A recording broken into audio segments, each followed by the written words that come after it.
Buenas, sed bienvenidos a un nuevo tema y un nuevo vídeo de esta historia de la Iglesia que estamos viendo de la época medieval. Llegamos al tema 10 y vamos a hablar un poco de teología y vamos a hablar también de las órdenes mendicantes que nacen en este momento histórico. Durante el siglo XII hay todo un renacimiento cultural y espiritual. Renacimiento que se va a manifestar sobre todo a partir del siglo XIII con un gran florecimiento teológico. Y hay varios factores que llevan a este florecimiento. Por un lado, una expansión socioeconómica de la época, muy importante. Las ciudades o burgos se convierten en centros económicos, cada vez con una organización jurídica más perfecta. Junto a ellos hemos visto las cruzadas de Oriente que favorecen el contacto con la cultura griega, con la judía, con la islámica. La conquista de Constantinopla en el 1099 abre un montón de relaciones comerciales, culturales, militares entre Oriente y Occidente. Y esto hace que haya un mejor conocimiento de la cultura clásica y todo lo que ello conlleva. Pero hay un acontecimiento muy importante que va a ser definitivo en ese campo teológico, y es el nacimiento de las universidades, sobre todo la Universidad de París, que nace a partir del año 1200 y nace de las escuelas catedralicias. En un primer momento esa Universidad de París va a tener dos grandes facultades, artes y teología, pero rápidamente surgen otras facultades, leyes, cánones, medicina, etc. Y a imitación de París nacen otras universidades, Oxford, Bolonia, Salamanca. También es importante, y lo vamos a ver en la segunda parte de este tema, el nacimiento de las llamadas órdenes mendicantes. Nosotros vamos a ver 4, franciscanos, dominicos, carmelitas y agustinos. Hay alguna más, pero bueno, con esas 4 quizás representen un poquito todo lo que es el ambiente de la época. A diferencia de las órdenes tradicionales, estas órdenes mendicantes viven en pequeños conventos urbanos y sobre todo conventos que entran en contacto con el pueblo, con sus problemas cotidianos. No se dedican solo a la contemplación, sino que sus cometidos son comunicar a la gente el fruto de su estudio. Y hay aquí un acontecimiento también importante, es el descubrimiento de la filosofía de Aristóteles. Hasta ese momento lo que se conocía fundamentalmente era la parte de la lógica. Ahora se va a descubrir la física, la ética, la política, la retórica. Tanto es así que va a influir en la escolástica. Esa escolástica antigua, platónica, vista a través de San Agustín, va a cambiar. Va a surgir lo que se conoce con el nombre de Revolución Albertino-Tomista de San Alberto y de Santo Tomás. Nos podemos plantear, bueno, ¿cuáles son las diferencias fundamentales entre esta escolástica nueva del siglo XIII y la antigua? Pues yo lo resumiría en 4 cosas. Primero, un mayor radio de cultura.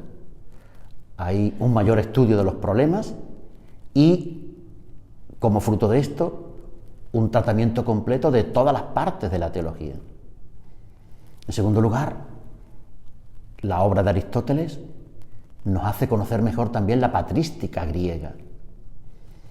Una mejor utilización del método escolástico, análisis, resolución de cuestiones, etc., dando soluciones mucho más lógicas. Y cuarto, precisión en el estilo, ausente de adornos literarios, pero que por su sobriedad y por su claridad producen un atractivo interesante. Como hecho importante, ya lo hemos nombrado, es el descubrimiento de la filosofía de Aristóteles. Todo el caudal de ideas que van a surgir en este momento son muy distintas a lo que hasta ahora se había utilizado. La fe cristiana había utilizado la filosofía platónica vista a través de San Agustín. Ahora es el aristotelismo, pero con un problema: el Aristóteles tamizado a través de la cultura árabe, con lo cual en un primer momento ese Aristóteles es visto por lo menos con recelo. A partir de ahora, San Alberto y Santo Tomás nos van a hablar de 2 esferas distintas del conocimiento. no son opuestas, sino distintas. La esfera de la razón, que es aquello que se puede demostrar, el ámbito de lo natural, y la esfera de las verdades que el hombre alcanza por la revelación, el ámbito de lo sobrenatural.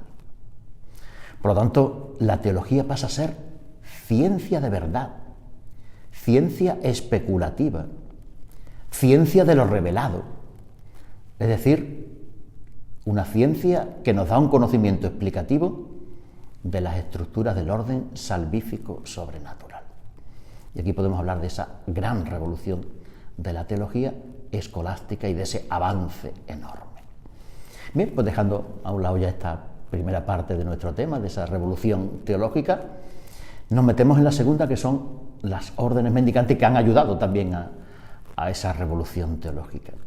Y hablábamos de 4 órdenes fundamentales. En esta época comienza todo un ideal de vuelta al Evangelio original, aquellas primeras comunidades que vivían de manera pobre, que estaban empezando con la fe y demás. Bien, pues a partir de aquí nacen esas órdenes llamadas mendicantes, pues se dedicaban un poco a mendigar, vivían de lo que le aportaba el pueblo y demás. La primera es la orden de los predicadores, la orden de los dominicos, fundada por Santo Domingo de Guzmán, nacido en 1170, fue canónigo regular de la diócesis de Osma, Soria. Él tenía una idea que era la de evangelizar las poblaciones de Europa oriental, pero su encuentro con los cistercienses, que estaban en lucha con la herejía cátara en ese momento, le hace cambiar de opinión.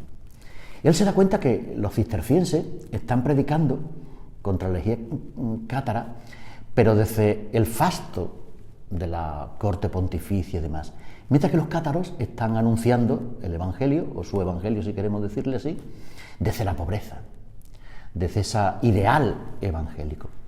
Y Santo Domingo se da cuenta de que los cátaros están teniendo mucho más éxito precisamente por eso, porque se parecen más a la vida de las primeras comunidades que no ese facto propio de la corte pontificia. Y por eso él quiere trabajar contra esa herejía con los mismos argumentos que tienen los cátaros, es decir, desde la pobreza. Por eso marcha a la región de Toulouse y con unos cuantos compañeros se dedican, imitando la pobreza, a rebatir las ideas de los cátaros. El obispo de Toulouse aprueba a este pequeño grupo, la orden de los predicadores, y en 1216 es el Papa el que la aprueba, adoptando la regla de San Agustín. Los predicadores son sacerdotes que viven pobremente, pequeñas comunidades urbanas, y su vida se mueve entre la predicación, el trabajo intelectual y la oración. Su organización es democrática, los cargos son electivos y temporales, menos el maestro general, que es vitalicio. No tienen las rentas de las grandes abadías, no, viven de la pobreza, viven de lo que la gente le aporta, por eso se llaman órdenes mendicantes.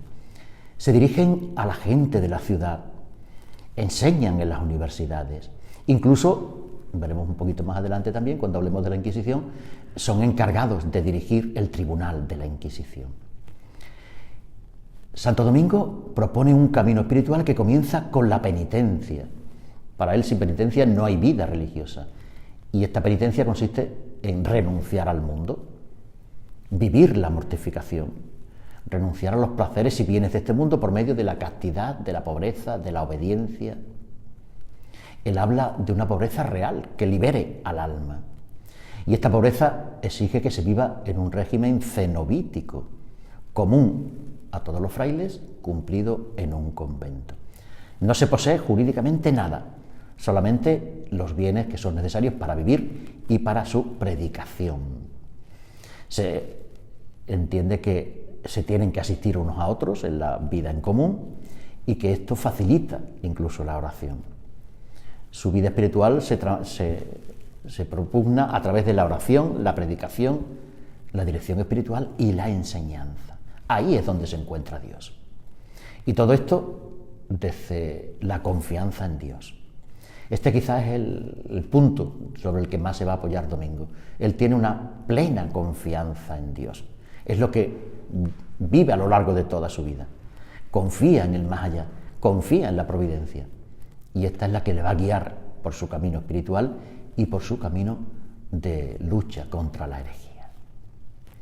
La segunda orden mendicante son los franciscanos, los hermanos menores, fundados por Francisco de Asís. Como sabemos, Francisco nace en 1181, hijo de un rico mercader que vive los sueños de cualquier caballero de su época, hasta que se encuentra con Dios, o se encuentra con Jesús en un leproso, y le hace cambiar su vida radicalmente. Abandona todos sus sueños de caballería, todo lo que tenía, incluso abandona su ropa, todo se lo da a su padre, y comienza una vida de mendicidad, de apostolado y de predicación. Dios le pide que restaure su iglesia y él entiende que tiene que restaurar la iglesia de su pueblecito, de San Damián, aunque en realidad Dios le estaba pidiendo que restaurara la iglesia con mayúsculas, si queremos decirle. Bien, comienza una vida de ermitaño y a partir de 1208, con algunos compañeros, va por los caminos predicando la alegría de la paz, de la buena nueva. Trabajan para vivir, piden limosna, por eso también son orden mendicante. Simplemente quieren un pequeño espacio de libertad para vivir el Evangelio como lo vivieron las primeras comunidades. El Papa Inocencio III, en 1209, aprueba este género de vida y ellos pues, se insertan entre los más pobres de la escala social. 1209, Francisco tiene 12 compañeros. 10 años más tarde tendrá 3.000. Bien, hay un problema.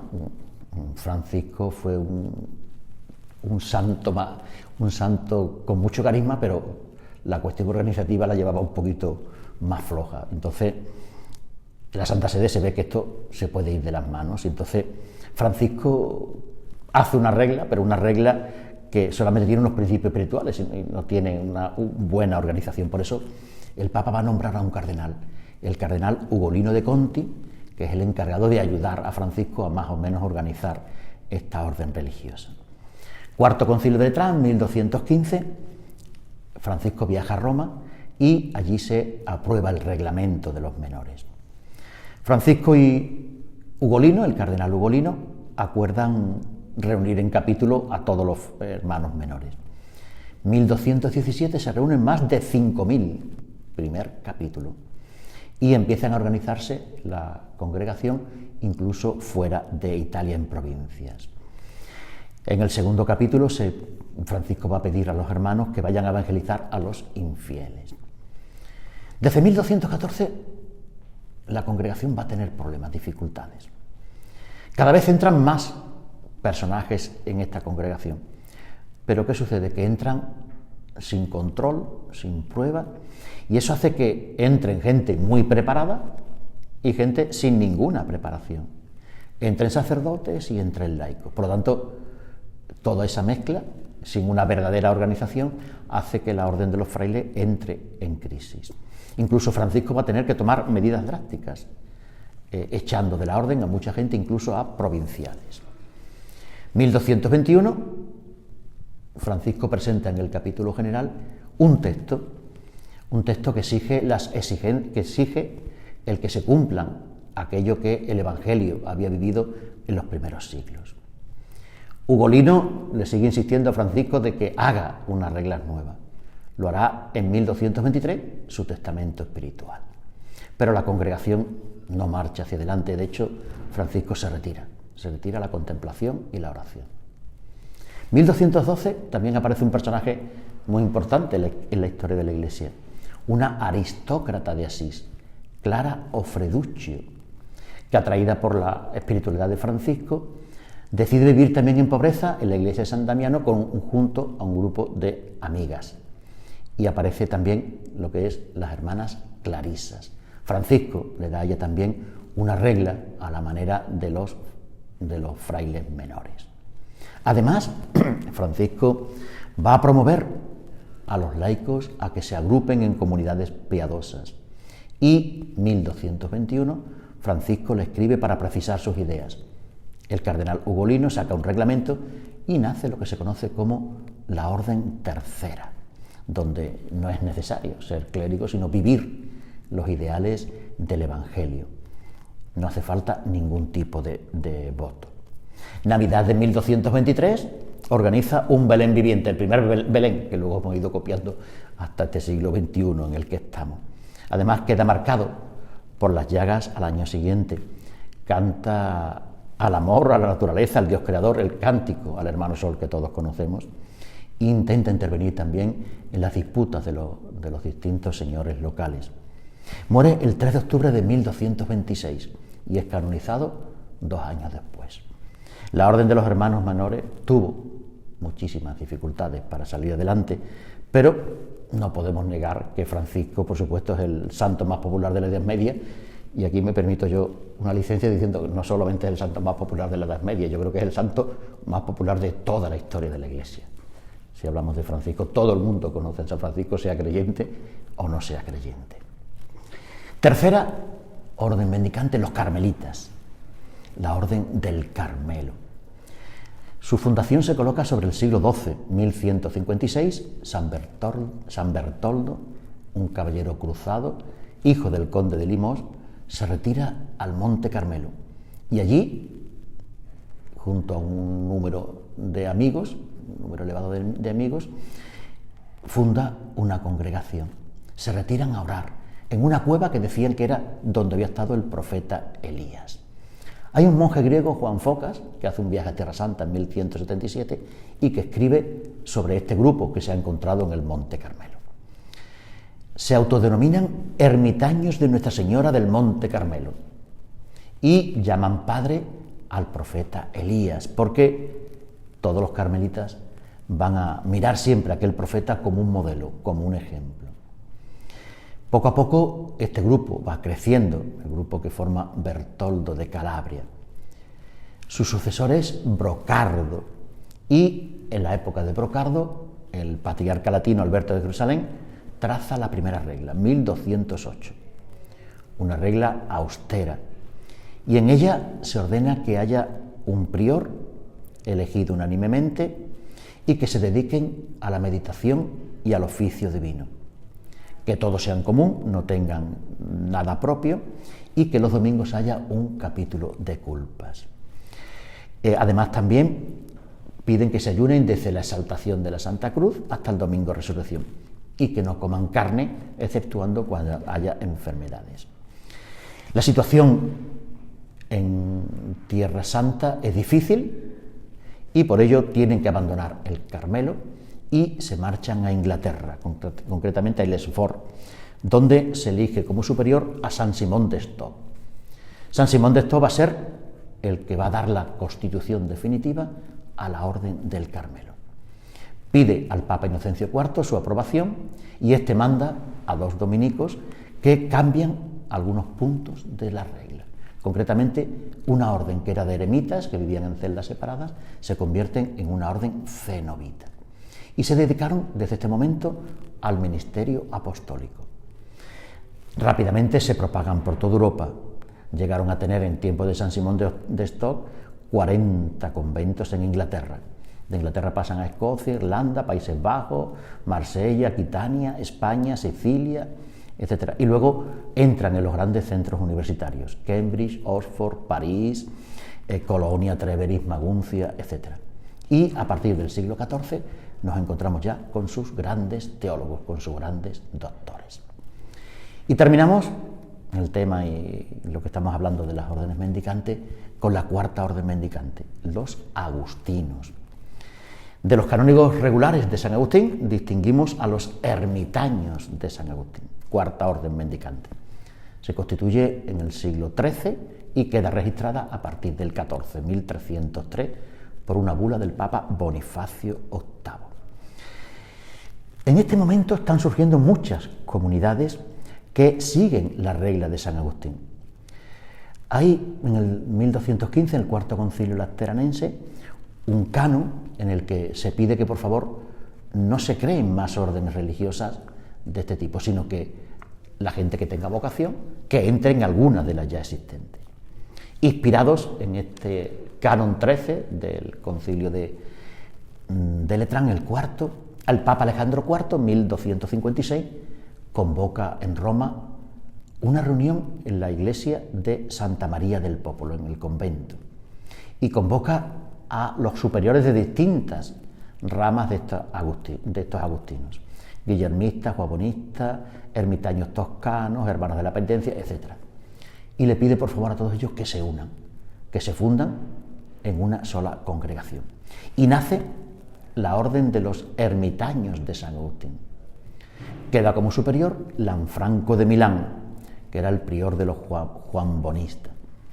El Papa, con la bula Licis Ecclesiae, da por unido todas estas órdenes religiosas y finalmente tienen la regla definitiva en los capítulos de Florencia, 1287, y Ratisbona.